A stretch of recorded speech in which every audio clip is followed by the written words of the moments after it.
Media बंधुओं, जैसा कि ये विदित है कि देश में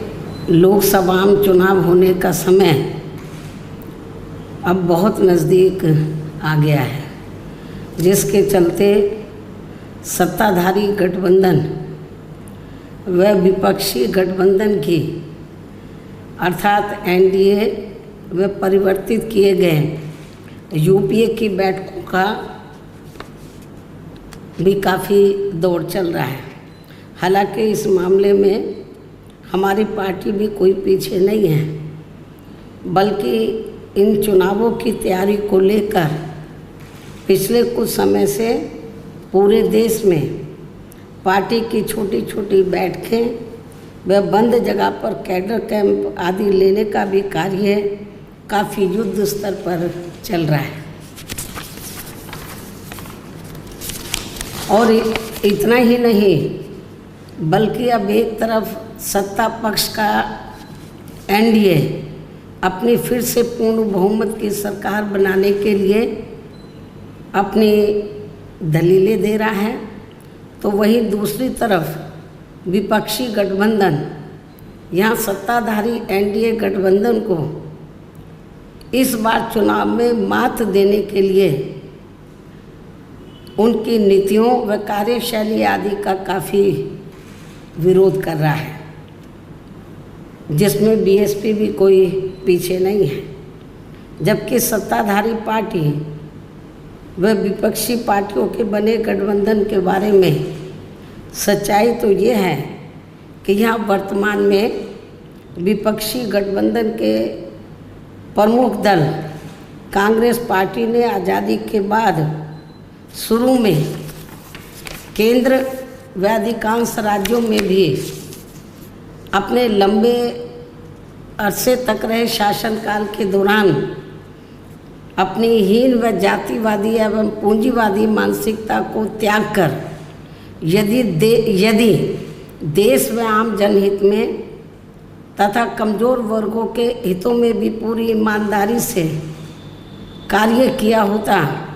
और विशेषकर कमज़ोर वर्गों के हित व कल्याण के मामले में परम पूज्य बाबा साहब डॉक्टर भीमराव अंबेडकर की सलाह को भी मान लिया होता, तो फिर ना तो बाबा साहब को अपने कानूनी मंत्री पद से उस समय इस्तीफा देना पड़ता तथा ना ही आगे चलकर कांग्रेस पार्टी को केंद्र व अधिकांश राज्यों की भी सत्ता से बाहर होना पड़ता तथा ना ही फिर कमज़ोर वर्गों के लोगों को मजबूरी में बीएसपी के नाम पर अपनी अलग से राजनीतिक पार्टी बनाने की ज़रूरत पड़ती। और अब ये कांग्रेस पार्टी अपनी जैसी जातिवादी व पूंजीवादी सोच रखने वाली पार्टियों के साथ गठबंधन करके फिर से केंद्र की सत्ता में आने के सपने देख रही है, तो वहीं सत्ताधारी बीजेपी पार्टी भी पुनः केंद्र की सत्ता में आने के लिए अपने एनडीए गठबंधन को हर मामले में मजबूत बनाने में लगी है। साथ ही फिर से सत्ता में आने का दावा भी ठोक रही है। ये कह रही है कि इस बार बीजेपी और उनका गठबंधन 300 से ज़्यादा सीटें लाएगा, इसका भी दावा ठोक रही है, जिनकी कथनी व करनी में कांग्रेस पार्टी की तरह ही कोई खास अंतर नज़र नहीं आता है। कहने का तात्पर्य ये है कि अब ये दोनों बने गठबंधन यानी कि एनडीए व परिवर्तित किए गए यूपीए केंद्र की सत्ता में आने के लिए अपने अपने दावे ठोक रहे हैं, जबकि जनता को किए गए इनके वायदे व आश्वासन आदि सत्ता में बने रहने के दौरान अधिकांश खोखले ही साबित हुए हैं। वैसे भी कांग्रेस व बीजेपी एंड कंपनी के बने गठबंधन की अब तक रही सरकार की कार्यशैली यही बताती है कि इनकी नीति, नीयत व सोच सर्व समाज में से विशेषकर गरीबों, दलितों, आदिवासियों, पिछड़े वर्गों, मुस्लिम एवं अन्य धार्मिक अल्पसंख्यकों के प्रति लगभग एक जैसी ही रही है। क्योंकि इन्होंने सत्ता में रहकर शुरू से इन वर्गों के मामले में अधिकांश कागजी खाना पूर्ति ही की है तथा ज़मीनी हकीकत में इनके लिए कोई ठोस कार्य नहीं किए हैं। लेकिन जब ये लोग सत्ता से बाहर हो जाते हैं तो तब फिर वे अपने वोट की खातिर इनके हितों में काफ़ी लंबी चौड़ी बातें करते हैं। जैसे कांग्रेस पार्टी का गरीबी हटाओ का व बीजेपी का हर गरीब के खाते में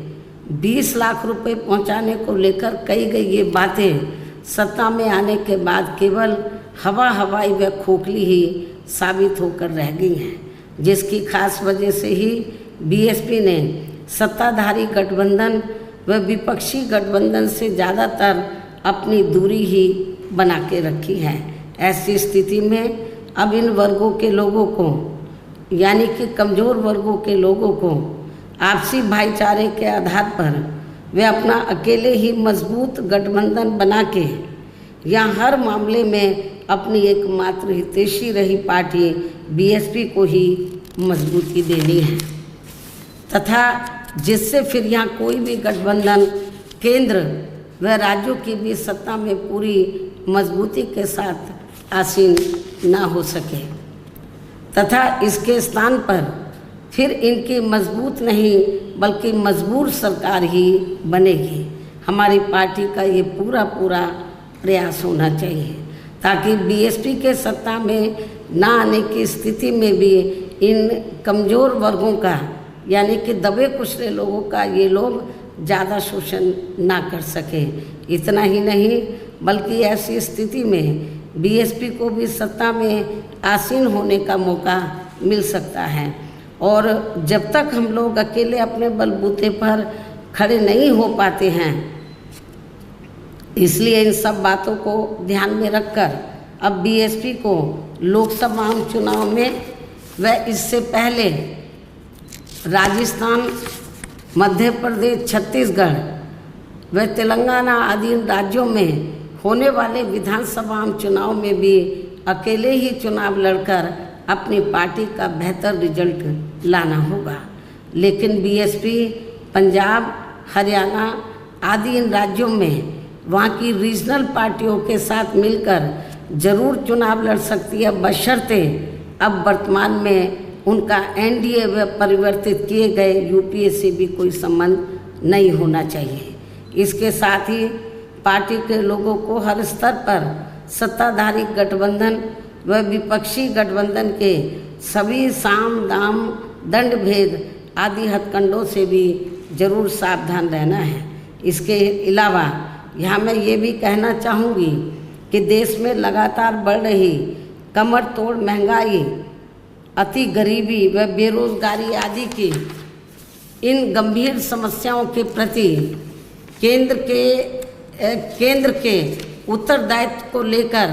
कल से शुरू हो रहे संसद के मानसून सत्र में जवाबदेही का लोगों को काफ़ी बेसब्री से इंतजार है। किंतु मणिपुर में जारी चिंतनीय हालात, हिंसा व सुरक्षा ही अब नया मुद्दा बन गया है। किंतु इन समस्याओं के प्रति भाजपा का रवैया अब तक व्यापक जनहित का कम तथा अपने राजनीतिक स्वार्थ का ज़्यादा देखने को मिल रहा है, जिस कारण देश से जुड़े इन मामलों का जटिल बने रहना अति दुखद है। जबकि देश की प्रगति लोगों की उन्नति में ही निहित है, जिस पर पूरा ध्यान केंद्रित करने की भी सख्त ज़रूरत है। और अब लोकसभा चुनाव से पहले संसद में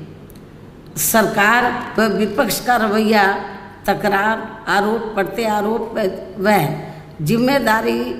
से भागने का नहीं बल्कि इन ज्वलंत जन समस्याओं को दूर करने संबंधी समाधान का होना चाहिए, क्योंकि इस समय समस्त गरीब एवं मेहनतकश जनता का जीवन काफ़ी दुखी व त्रस्त है, जिनकी सही से चिंता करना सभी का दायित्व भी बनता है। अंत में अब मैं अपनी बात यहीं समाप्त करती हूँ। धन्यवाद। जय भीम व जय भारत।